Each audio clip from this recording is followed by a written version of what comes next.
Hey guys, welcome to Compare Return. On today's video, we're going to bring you a retirement game changer. Now, what this video is about is how to set a budget and save for your first $100,000, which is a key milestone. So, if you've already got $100,000 in the bank or in the savings account, congratulations. Don't go clicking on the next video just yet, because I can guarantee you this video is going to be jam-packed with some tips and pointers to take you from $100,000 right up to the $1 million benchmark. So stay tuned today, guys. Here's the video. Before we get started, as always, remember that this is simply for educational purposes only. It's not to be taken as financial advice. Please seek a professional if you are looking to get started. So, let me ask you a question. Have you heard people say, I am planning on retiring at 65 when I can start to take my pension? You know, it's something which has been said so often that everyone just tends to assume that it's true without questioning it.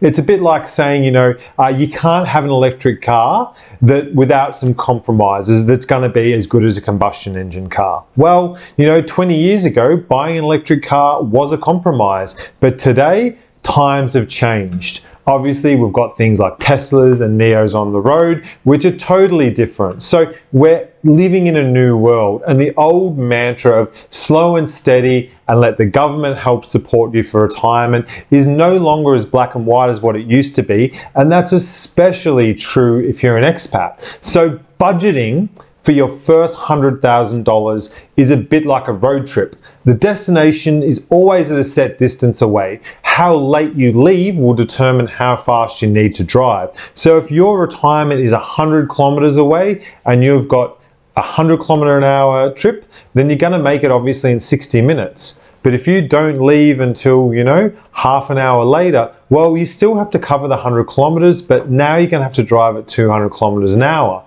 When you start going too fast is obviously when accidents start to happen.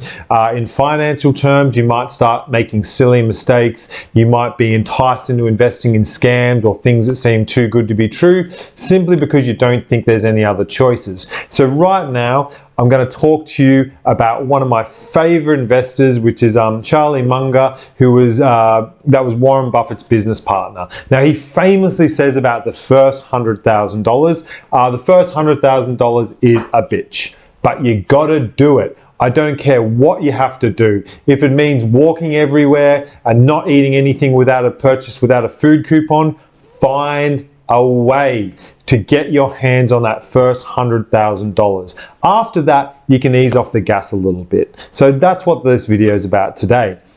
Now, compounding is one of those magic mysteries of finance, and why it matters in this regard is, say if we take the S&P 500 as your benchmark, 7% return per annum.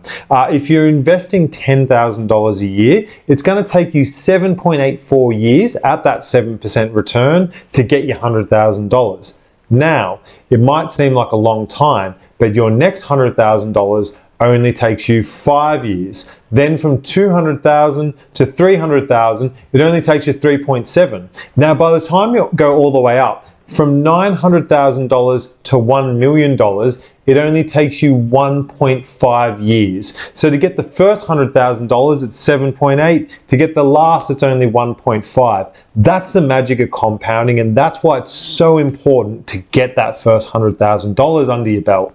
So, how do you get there? Well, everyone needs a budget. So there are three kinds of people. The first kind are those that might, go to the mall or Lazada or Amazon, go to their favorite bar or pub, and they'll buy something to make them feel happy.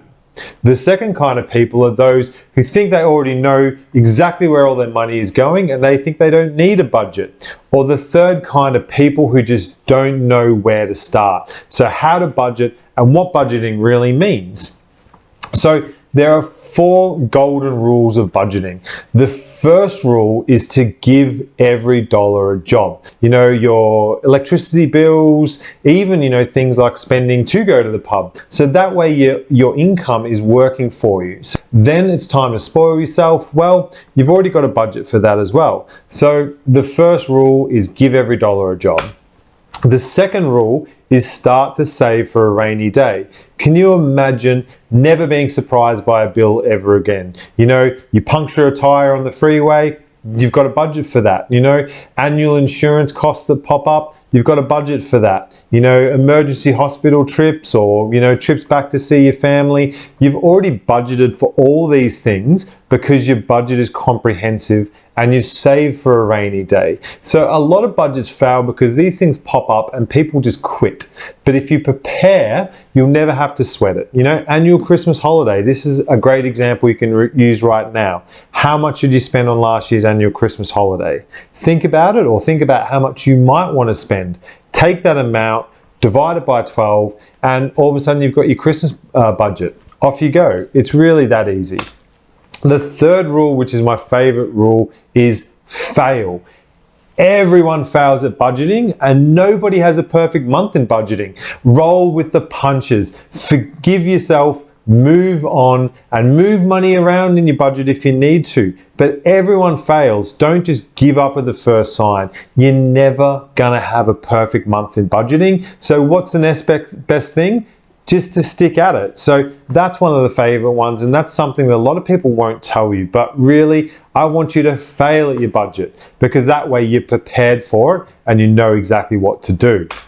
The fourth rule, and this is when you become a true budget master, a budget bender, it's to age your money. So what that means is get yourself 1 month ahead in your budget. So that way, every time your wage comes in, if you're earning $1,000 a month, you're only spending $900, and that's for everything. That extra 100 is age, so it goes ahead. So after a while, you're going to be able to be totally financially free. If anything pops up, that busted tire, that medical bill, that emergency trip, you've already budgeted for that.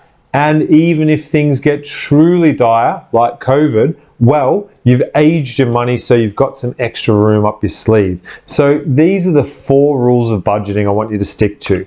Now, I'm actually about to give you a free giveaway. We're going to have links in the description below, so make sure that at the end of this video, you go down there and click on these. Now, it's 2 secret weapons that I've got in my budgeting. These are the ones that I use myself. The first one is YNAB, youneedabudget.com. It's a fantastic program for getting holistic ideas about your budget, seeing all the different, you know, categories, things you might not have thought of. So it's a great one for getting the framework of your budgeting together. And they've also got motivational articles and tips and tricks and things like that. So think of that as your kind of grand design. The second one is an application. Now, if you're on Android, I don't know about Apple because I've never owned an Apple product in my life, but it's called Wallet, and I've sent you a little image there. That's what it looks like in the Play Store. Hopefully Android has it too. This one's a really, really good one for manually tracking what you spend. So at the end of every week, I have all my bank balances in there, and I reconcile the accounts with these applications so I can make sure my outgoings and my spending, and make sure I'm keeping track of every single dollar. So those are the 2 tips and tricks for today's video, so keep them in your back pocket. If this all seems too hard for you and you've tried budgeting and you've tried and tried again, well, I've got another budget for you which is really simple, and it comes from the man himself, Warren Buffett. Do not save what is left after spending, but spend what is left after saving. You've probably heard people say this one before, but what this means is you just figure out what you need to be saving for first. Get rid of all your debt, make sure you're hitting that investment goal, remember the $100,000, and then save for a rainy day. Once you've got all those things together, anything that's left in your account, well, you can go off and spend it. So that's a much more simple budget that people can stick to. So for the above benchmark, I want you to aim for 50% of your income. Now, that might sound impossible to be putting away or saving 50% of your income, but if it does, start small and work your way up. Start at 10% a month and then add it, an additional 5% every month until you get to your benchmark. And this way you can make sure that you're really getting yourself ready to retire, and you can hit that 100,000, the 200, the 500, the 1,000, the million, and you can really get to your retirement goals, guys. So That's it for today's video. We've covered off the $100,000 and why it's so important. We've covered off some budgeting tips and tricks with a couple tools in the tool bag, and we've also covered off why you need to bring all this plan together to make sure you can get your retirement on rails. That's it for today's video, guys. I hope you enjoyed, and we'll see you for our next video. Thanks for watching Compare Return. As always, like and subscribe, or don't, I'm not your father, so whatever. Have a good day, guys. See ya.